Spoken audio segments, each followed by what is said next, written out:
পৃথিৱীত কেতিয়াও তেওঁক বিচাৰি নাযাবা যিজন সকলোতকৈ সুন্দৰ। তেওঁক বিচাৰা যিয়ে তোমাৰ পৃথিৱীখন সুন্দৰ কৰি তুলিব।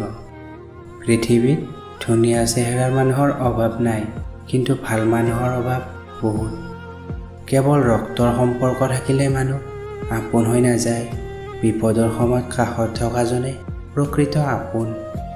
সম্পৰ্ক এটা জীয়াই ৰাখিবলৈ সময় আৰু সন্মানৰ বহুত প্ৰয়োজন।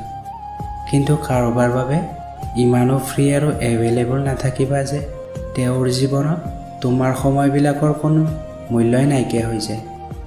মানুহ হ'বলৈ ধৰ্ম আৰু জাতিৰ পৰিচয় নালাগে, লাগে মাথো মানৱতা।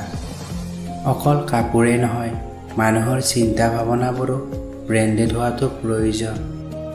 কষ্টৰ পৰিমাণ যেতিয়া বাঢ়ি যায়, তেতিয়া মানুহে কান্দিব এৰি মনে মনে থাকিবলৈ শিকি যায়। জীৱনৰ কিছুমান সত্য কথা, মাৰ দৰে কোনো নাই, দুখীয়াৰ কোনো বন্ধু নাই। মানুহক সুন্দৰ মন নালাগে, সুন্দৰ চেহেৰাহে লাগে। সন্মান টকাৰ আছে, মানুহৰ নাই। সুখী হ'বলৈ অসংখ্য মানুহৰ দৰকাৰ নাই, দৰকাৰ মাথো সেই মানুহজনক যিজনে তোমাৰ মূল্য আৰু গুৰুত্ব বুজি পায়।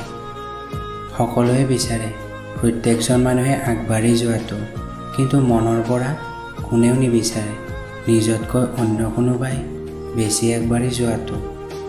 সত্যৰ পথত চলাটো কিছু কঠিন নিশ্চয় হ'ব, কিন্তু সেই পথত তোমাক কোনেও হৰুৱাব নোৱাৰে। আশা কৰিয়ে জীয়াই থাকা, কিন্তু আনৰ পৰা আশা কৰি নহয়।